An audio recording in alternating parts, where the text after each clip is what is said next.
Pemirsa yang dirahmati Allah, Assalamualaikum warahmatullahi wabarakatuh. Bumi kita ini sungguh luar biasa, penuh dengan keajaiban dan misteri yang tak terduga.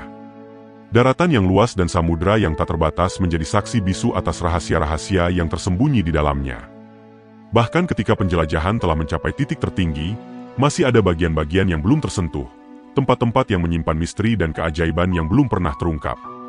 Dan di video kali ini, kami akan membawa Anda dalam perjalanan yang menggugah pikiran, menjelajahi 5 tempat misterius yang disebutkan dalam Al-Quran namun masih menjadi misteri bagi dunia kita saat ini. Mari kita mulai petualangan kita untuk menyelami rahasia-rahasia yang tersembunyi dalam kebesaran kitab suci Al-Quran.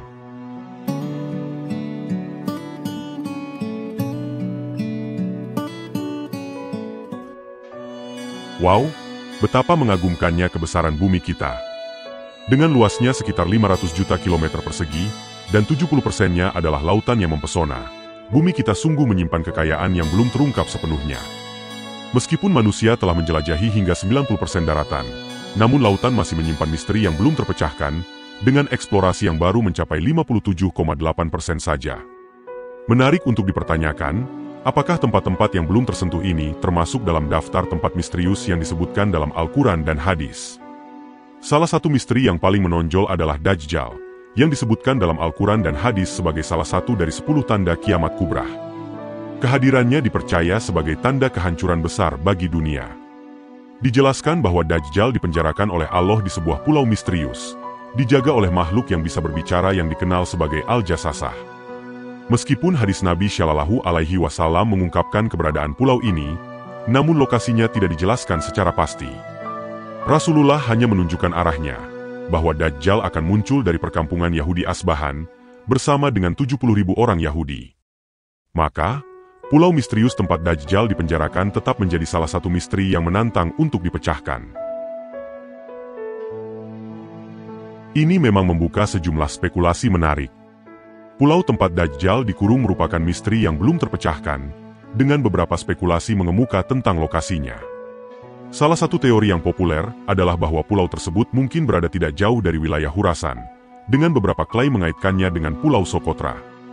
Pulau ini memang menarik perhatian karena keunikannya yang luar biasa, dengan keberadaan hewan dan tumbuhan yang tidak ditemukan di tempat lain. Sebagian orang juga mengaitkan Pulau Dajjal dengan segitiga Bermuda, menambah misteri dan kebingungan. Namun, penting untuk dicatat bahwa pendapat-pendapat tersebut hanya sebagian dari banyaknya teori yang beredar, dan tidak ada kepastian mutlak mengenai lokasi Pulau Dajjal. Hal yang menarik adalah bahwa petunjuk dalam hadis menunjukkan bahwa Dajjal dikurung di sebuah pulau, menggugah rasa ingin tahu kita tentang keberadaannya. Menariknya lagi, hanya ada satu orang yang diketahui pernah mengunjungi pulau tempat Dajjal dikurung, yaitu Tamim Ad-Dari, yang hidup pada zaman Nabi Shallallahu Alaihi Wasallam. Kisahnya yang luar biasa mengungkapkan betapa pulau tersebut tersembunyi, dan mungkin berada di luar dimensi manusia yang kita kenal.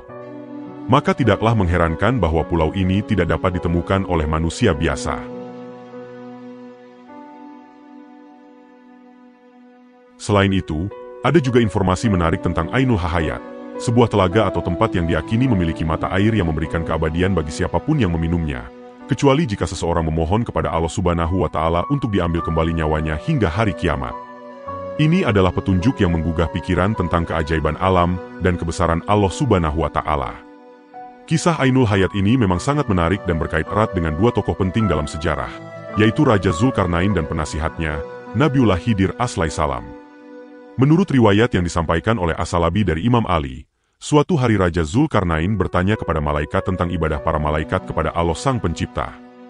Malaikat menjawab bahwa ada seorang malaikat yang sejak diciptakan, tidak pernah mengangkat kepalanya dari sujud karena kesungguhannya dalam beribadah kepada Tuhannya. Mendengar hal ini, Zulkarnain menjadi tertarik untuk mencari cara agar bisa hidup abadi dan memperbanyak ibadah kepada Allah Subhanahu wa Ta'ala. Dengan bantuan Khidir Alaihissalam dan pasukan kerajaannya, Zulkarnain mencari telaga tersebut.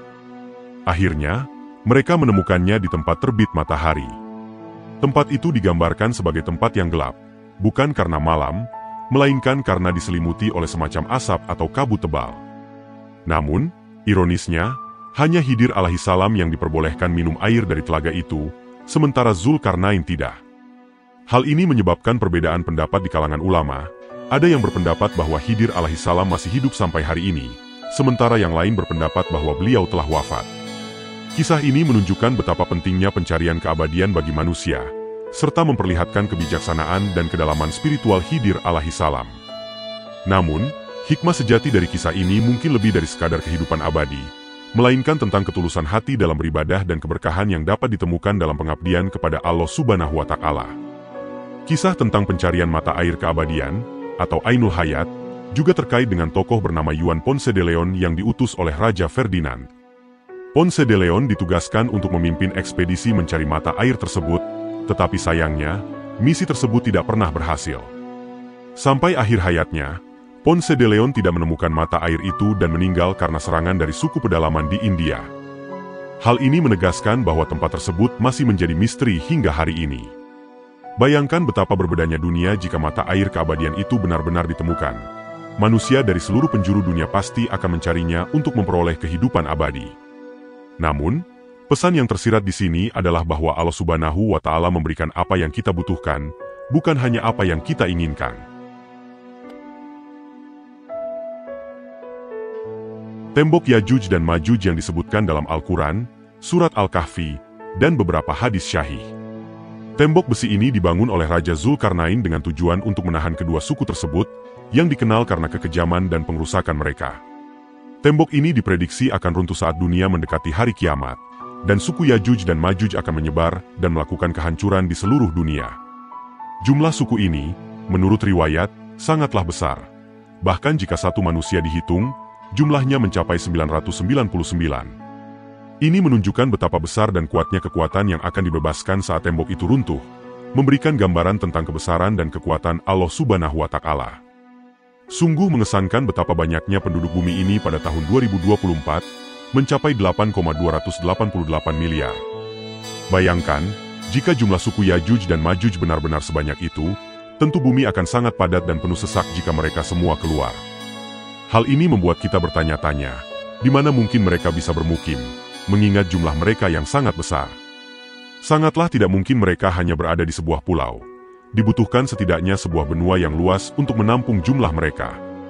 Oleh karena itu, kemungkinan terbaik adalah bahwa tembok yang dibangun oleh Zulkarnain mungkin berada di dimensi lain, atau disembunyikan oleh Allah Subhanahu wa Ta'ala dari pandangan manusia. Ini adalah jawaban yang masuk akal mengingat jumlah suku Yajuj dan Majuj yang sangat besar, yang tidak mungkin dapat ditampung oleh struktur biasa di bumi ini. Selain itu, kita telah membahas tentang Pulau Telaga dan tembok misterius sebelumnya. Kali ini, tempat misterius yang dibahas adalah sebuah gunung. Kisah ini pernah disabdakan oleh Rasulullah Muhammad SAW ketika sahabat beliau, Abdullah ibn Salam, bertanya tentang bagaimana bumi bisa tenang. Rasulullah Muhammad SAW menjawab bahwa salah satu faktornya adalah dengan adanya gunung-gunung.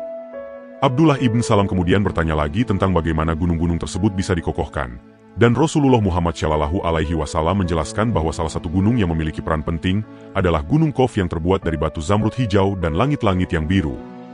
Ini adalah salah satu contoh betapa alam semesta ini dipenuhi dengan misteri dan kebesaran yang diciptakan oleh Allah Subhanahu wa Ta'ala. Benar sekali, Gunung Qaf dianggap sebagai induk dari semua gunung yang ada di dunia ini menurut beberapa ahli tafsir.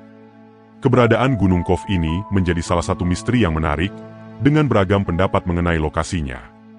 Ada yang berpendapat bahwa letaknya berada di antara Yordania dan Arab Saudi, sementara yang lain menyebutkan bahwa Gunung Qaf ada di daerah Yaman.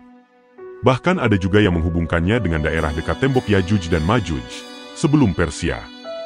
Gunung Qaf juga dianggap sebagai tempat tinggal para Rizlul Gaib, yaitu para wali Allah yang menjauhkan diri dari kehidupan duniawi. Di sekitar Gunung Qaf, ada yang menyebut adanya sebuah pulau bernama Al-Har, tempat di mana sungai bertemu dengan laut.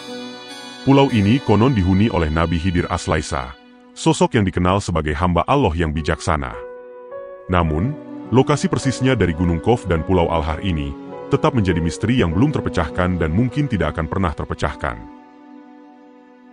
Raja Sulaiman, yang disebut dalam Al-Quran, adalah sosok yang sangat kaya, namun di samping itu, dia juga memohon kepada Allah Subhanahu wa Ta'ala untuk memberinya kerajaan yang tidak akan dimiliki oleh siapapun setelahnya.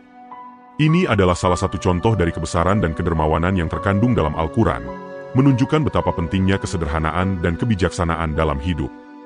Kisah tentang Istana Sulaiman yang luar biasa memang menjadi salah satu cerita yang paling menakjubkan dalam Al-Quran. Ketika Balqis, Ratu Sabah, mengunjungi Istana Sulaiman, dia terpesona oleh keindahan dan kemegahannya. Ketika dia melihat lantai istana yang mengkilap, dia mengira itu adalah kolam air yang besar. Namun ternyata itu adalah lantai licin yang terbuat dari kaca. Kesempurnaan dan keindahan istana ini sungguh luar biasa sehingga bahkan sampai terukir dalam Al-Quran, menunjukkan betapa pentingnya kebesaran dan keajaiban penciptaan Allah Subhanahu wa Ta'ala. Menurut beberapa ahli sejarah, Istana Megah Sulaiman dibangun oleh manusia dan bangsa jin, sehingga memiliki keistimewaan yang tidak bisa dibandingkan dengan bangunan modern saat ini. Istana Nabi Sulaiman juga dikenal sebagai Kuil Sulaiman atau Solomon Temple, sesuai dengan literatur bangsa Yahudi. Meskipun istana ini sudah runtuh, yang tersisa hanyalah tembok sebelah barat dari bagian kuil, yang oleh orang Yahudi dinamai Kuil Wailing Wall atau tembok ratapan. Selama pemerintahan Hizkia, dilakukan perluasan tembok ini hingga ke arah barat, yang sekarang dikenal sebagai Kota Lama Yerusalem. Pada tahun 2005, seorang arkeolog bernama Eilat Mazar menemukan sisa-sisa peninggalan kerajaan Nabi Sulaiman, termasuk situs pintu gerbang dengan lengkungan setinggi 18 meter yang dikenal sebagai struktur batu melangkah. Penemuan ini memberikan wawasan yang berharga tentang kebesaran dan kemegahan kerajaan Sulaiman, serta menambah pemahaman kita tentang sejarah dan arkeologi di kawasan tersebut. Penggalian besar-besaran yang dilakukan hingga ke Masjidil Aqsa memang memicu kemarahan umat muslim di seluruh dunia, karena dikhawatirkan bahwa tindakan tersebut dapat membahayakan keselamatan dan kelestarian masjid tersebut. Lalu, 2 tahun kemudian, pada tahun 2007, reruntuhan bangunan yang diakini sebagai reruntuhan kuil Nabi Sulaiman ditemukan kembali di sebelah Masjidil Aqsa. Meskipun bangunan kuil tersebut sudah hancur, para ahli sejarah yakin bahwa sisa-sisa kuil Nabi Sulaiman masih bisa diangkat dan dipelajari lebih lanjut.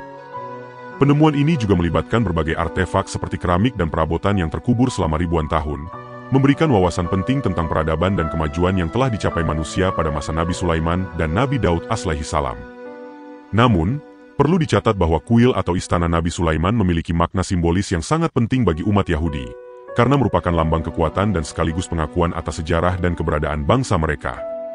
Namun, kepentingan ini tidak boleh dilakukan dengan mengorbankan tempat-tempat suci umat lain, seperti Masjidil Aqsa, yang merupakan salah satu tempat yang dimuliakan dalam agama Islam. Intinya, upaya untuk mencari kuil Sulaiman harus dilakukan dengan memperhatikan dan menghormati tempat-tempat suci dan kepercayaan umat lainnya, tanpa menyebabkan kerusakan atau mengganggu keamanan dan keberadaan tempat-tempat ibadah mereka.